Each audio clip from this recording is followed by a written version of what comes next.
मूंछों वाली लड़की की कहानी।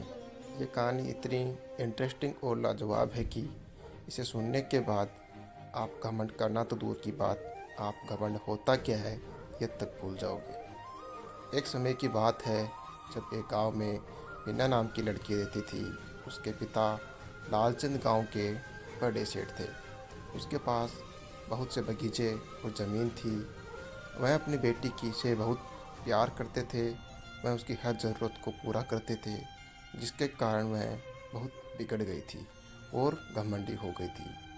वह कभी भी अपने पिता के सामने अजीब सी मांगे रखती थी, जिसको भी उसके पापा पूरा करते थे। वह कभी कभी अपने घर के नौकरों को अनादर करती थी। लीला की एक दोस्त थी जिसके साथ वह अक्सर खेला करती थी। एक दिन लीला उसकी दोस्त रमा कुछ दोस्तों के साथ मेले में जा रहे थे।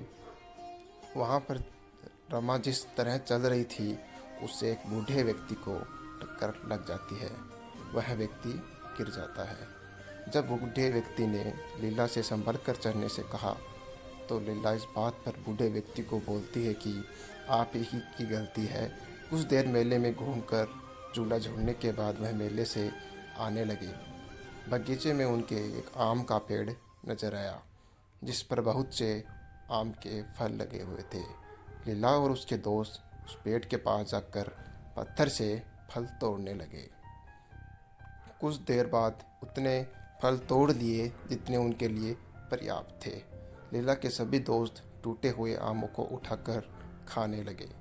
आम तोड़ना बंद कर दिया, लेकिन लीला अभी भी आम तोड़ रही थी।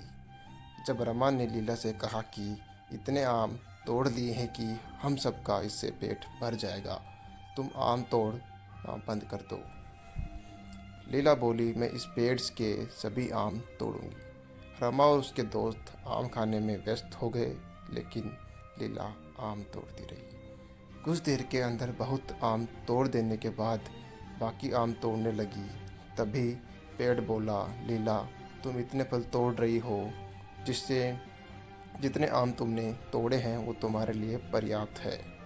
पेड़ को बोलता देख लीला के दोस्त डर गए, लेकिन लीला बोली, आज मैं तुम्हारे सारे आम तोड़ूंगी।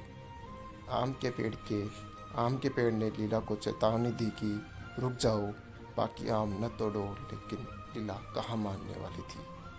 उसने आम तोड़ना जारी रखा। बोला, तुम मेरा क्या बिगाड़ लोगे। आम के पेड़ ने लीला को, तुम इतनी घमंडी लड़की हो, तुम्हें सबक सिखाना पड़ेगा। इसके बाद आम के पेड़ ने लीला पर जादू किया, जिससे उसकी मूछें निकल आई। उसे देखकर उसके सभी दोस्त हंसने लगे। लीला आम के पेड़ से विनती करती रही कि ऐसा नहीं करेगी, मूँछों को हटा दो, लेकिन आम का पेड़ बोला, जाकर तुम अपने पिता को लेके आओ। तुम्हारे पिता अगर बोलेंगे तो ही मूँछ उठाऊंगा। यह सुनकर लीला मुंह पर चुन्नी लपेट कर घर जाने लगी। मार्केट में जाने पर बहुत तेज हवा आई और चुन्नी उड़ गई, जिससे कि सभी लोगों ने लीला की मूँछों को देखकर हंसने लगे और उसे मूँछों वाली लड़की कहकर बुलाने लगे। लीला उन सबको पीछा छुड़ाकर अपने घर चली गई और अपने पिता को सारी बात बताई। उसके पिता लालचंद अपनी बेटी को परेशान देखकर तभी लीला के साथ आम के पेड़ के पास चल पड़ते हैं। आम के पेड़ के पास जाकर लालचंद ने अपनी बेटी की मूछ हटाने को बोला। आम का पेड़ बोला कि तुम अपनी बेटी को ज़रूरतों को पूरा करते हो, जिससे कि वह बहुत घमंडी हो गई है, किसी की बात नहीं मानती है। यदि तुमने इसको सही शिक्षा दी होती तो यह इतनी नहीं बिगड़ती।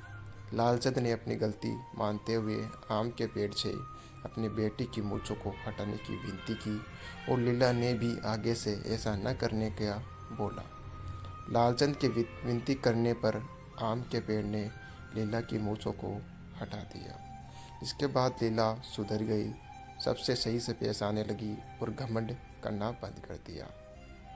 इस कहानी से हमें यह सीख मिलती है कि हमें कभी घमंड नहीं करना चाहिए। धन्यवाद।